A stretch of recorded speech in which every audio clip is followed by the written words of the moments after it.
Hello everyone, and you're welcome yet to this video where we shall get rid of the boring aspect of APIs, that is application programming interfaces, and we shall explore what application programming interfaces are. We shall see who uses these APIs, and then who uses the applications that depend on APIs, that is a website. Then we shall see that APIs can really be used by other applications, and then we shall also in the series of this video look at how to host our scripts on a daily running server, that it can automate tasks like using the data got from APIs to be sent to us for some other purposes, like websites use, or maybe they can be updates and they be sent to over your email. And that's what we shall look into this in this video.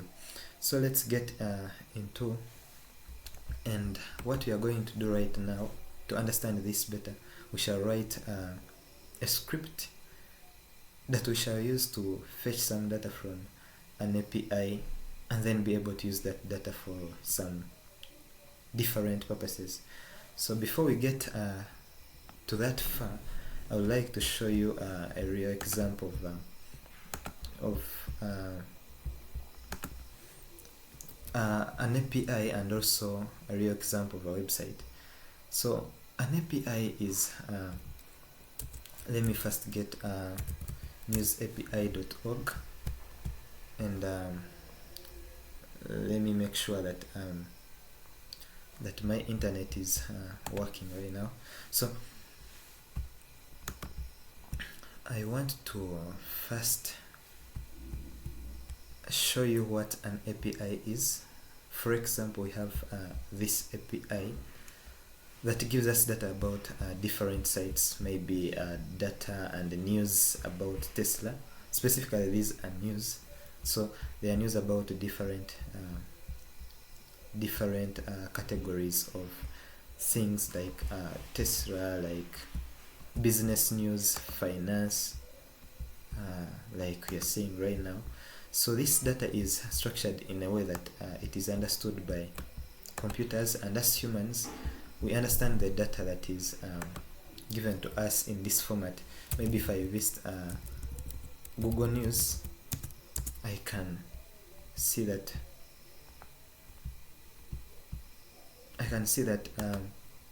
I can obtain this data through this interface that is easily understood by me as a normal human, because I can see that a lot of data has the title, then it has the description, and it also has some other information about it. And also, if I go to yahoo.com, it's another site that those are big websites that use APIs to store their data in a structured format. So in this case, we are going to write a script that uses APIs to fetch data that we can use somewhere. And again, then in the next series of the video, we shall see how to code our own API, and then be able to use that API in our usual projects. So this is the data that we are able to see as humans, and it is in a readable format. And then this is an API that can be sending those news to those websites. So having given that example, let's see how we can write our automation script, specifically in Python. And I will start by coding this. I want to write it in a main.py file, and I want to use a requests library for Python, though Python has many libraries that you can use for that. For example, if you are doing things related to getting or fetching data from Twitter, there is TwePy for Python, and there are other libraries that you can use. So Using the very basic library for Python, which is requests, I can download content from the website, I can get the HTML markup of the website, and so much more. So let me import requests library, and then I supply it a URL where I want the request to fetch data from. I create an object that will get the data from this URL. You can see that the get method of request, if we go to the declaration, it has the URL as a must, and then other things can keep constant. But then let me just supply the URL that I specified earlier on. So having done that, I want to see the content or the HTML markup of this URL. So I will come and say content equals to request that I supplied dot text, and then I can be able to print the content. So if I do that, I might supply maybe a yahoo.com URL, and then I'll be able to print the HTML markup of that page. So we hold on so that it can fetch it from there, and then this is the HTML markup, which for us we might not be able to use as programmers because we want data structured in a format, maybe a JSON format, that is a dictionary like object in Python. So what we shall do to get that structured format or structured data is by using the APIs that are already in existence. And on Focus, I brought to you this news API website where you can go and then sign in or create an account for it, and then you can be able to get a free API key to use for generating the content or the news. So I have these news if I'm interested in business news in the US right now, and I can maybe make this automation maybe on a daily basis to get the news about it. I come and pick the link from there. It automatically injects my API key at the end, so you don't have to worry about that after generating an API key. So I come and I have to copy this link, and I take it to my URL because it already has structured content, or it has data in a structured format of where I can get the JSON version of that data, and then I can be able to use it. So if I try to print this data, you can see that really it is in a way that is structured, and I can easily utilize it as a programmer because this data has what we call let me look at it in this way. It is separated in dictionaries, and to view this data very well, we can see that it has if you go to the website, it has this kind of structure. Let me stop that,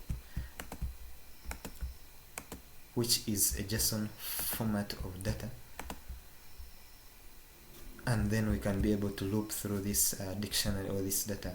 Then we extract specific data about this data, maybe the URL, maybe the authors, the titles, the description, and then much more about it. So this data is organized more compared to the data we get in HTML format. So having done that, let's extract this data and maybe be able to automate a script that sends this data to me maybe very early in the morning on a daily basis. So having that API, we saw that it has it is a dictionary of dictionaries. It has many things like articles, which is a list that we can loop through with a for loop, and that article, those articles have these statuses or some other attributes. They have authors, they have titles, and also a description and so on. So I can say I want to loop through that content by saying for maybe for any article in content, but specifically we are looking at the content, then the key that we supply to this content can be maybe articles, because if I can give some recap on these dictionaries, you can look through the keys or the values of the dictionaries, or if it is a list, then you can look through a list with a for loop.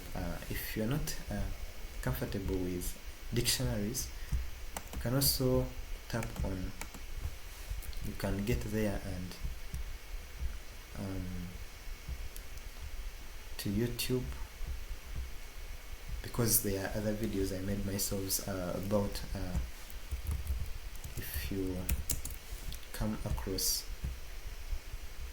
you can search specifically for dictionaries. All the methods are within in a simplified manner. So if you come and check out this tutorial, you'll be able to get specifically this second one, you'll be able to get all the content about dictionaries. Then, having done that, let me again write my script that is looping through this content, and then I extract maybe the title and then the description according to what we saw that it carries in this structure, and also the URL that sends it to me very early in the morning on a daily basis, and I can be able to get about the links and get more information about it. So for article in content, then I supply the key so that I can get the value. So if it is that case, I will want to maybe print, I want to print maybe the article and maybe its author.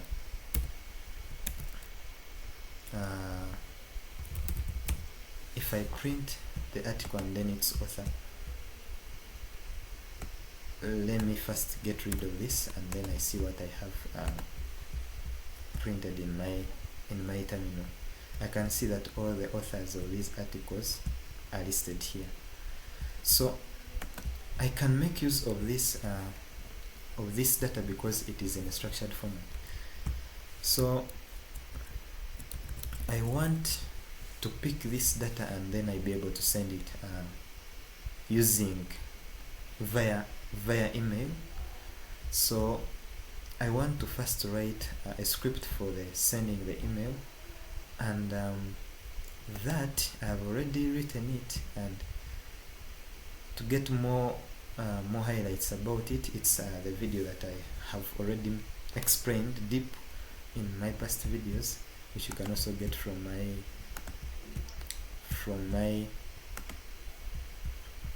YouTube channel, Sending Emails with Python. So I explained that deeply. So in this wrap up, I just wrote it aside, and then I will use it to send the message. So it comes and takes the SMTP lib.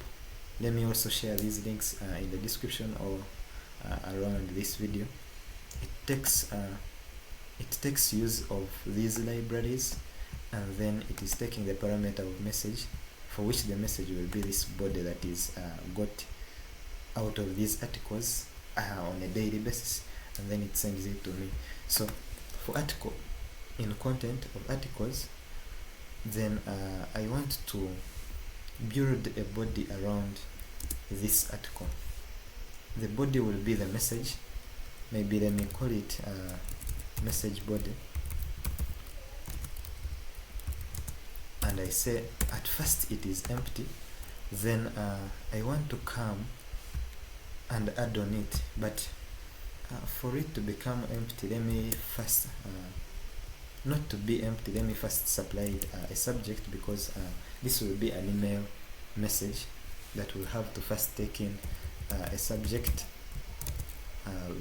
parameter, maybe today's news, for readability of content. When someone is receiving this email, you have to supply a subject. And then having done that, I want to add on this content the title of this article, and also the description. Maybe also we can add on the URL. So I will get the message body. If I maybe want to add on a break line here, because it won't be looking nice if I have the subject and also the message body is being added on in front of the subject. So I need a new line, then it brings other stuffs. So I want message body, then the article, I get the title, and then after getting the title, I can also get a break line. I want to keep on adding to this message body in this way. The description, these I'm getting them from this structured format, which is in a JSON, in a JavaScript object notation. So it acts as a dictionary like object in Python when it comes to Python. So article, and then I supply a description.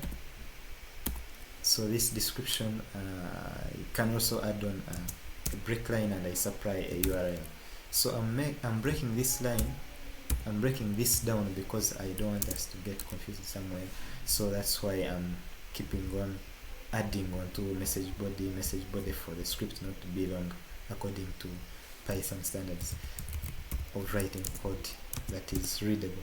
So article, and then I supply the URL. If I have this, I can be able to send email containing all these as the message. So send email, I first import that because I had written it from send email. I want to import send mail. So when it comes to this, I want to import send mail, and then I say message equals to message body. And then after writing this code, we can be able to send the message with containing all these news, but then they are originating from an API that supplies daily news to about different topics, maybe to that site or to some other websites.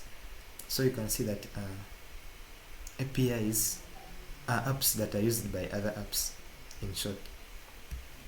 So that being said, we can start debugging our program by executing it and seeing what takes place with it. So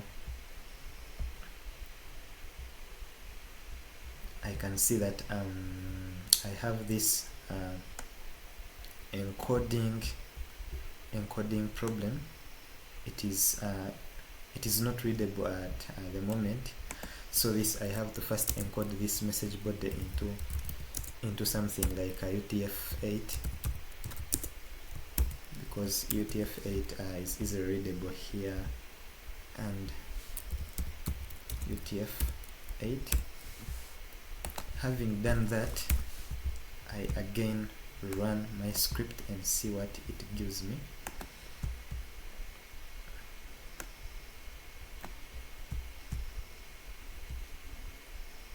and so I get it that position line 14. So let's read through this code and see that message body.encode. Yeah, so right, I like errors and reading through these errors.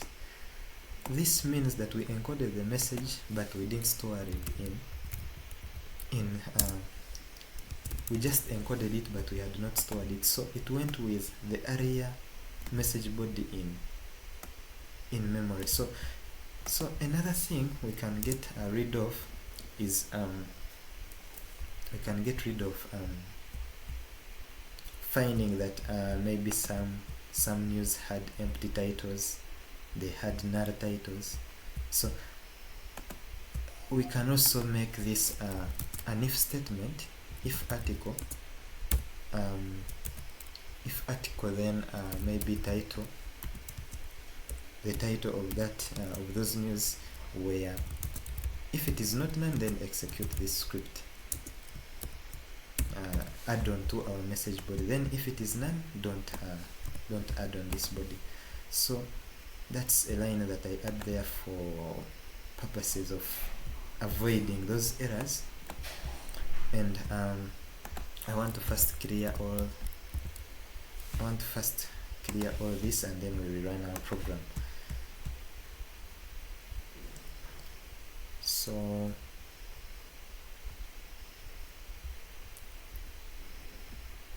wait a bit for the program to get executed.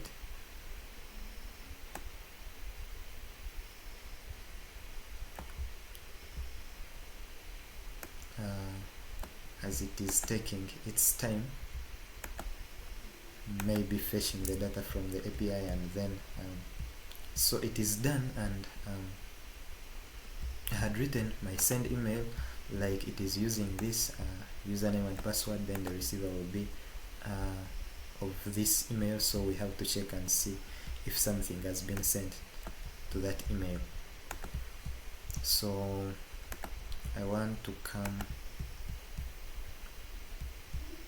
and I go to my Gmail, to that Gmail that was supposed to receive this news, and then we check if there is anything that has been submitted or sent to it.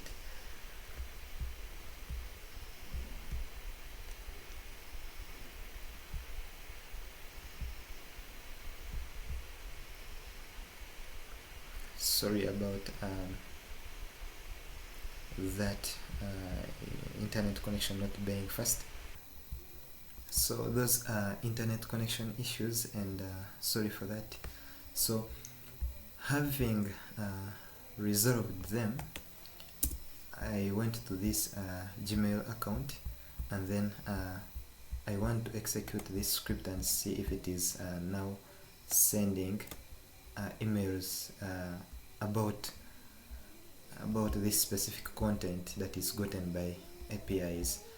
So I have to first execute it,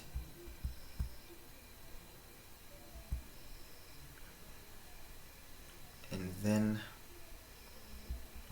after its execution I have to come, and then I see that I've received a new email having all this. And while pausing this video, I'm not sure if I showed you this.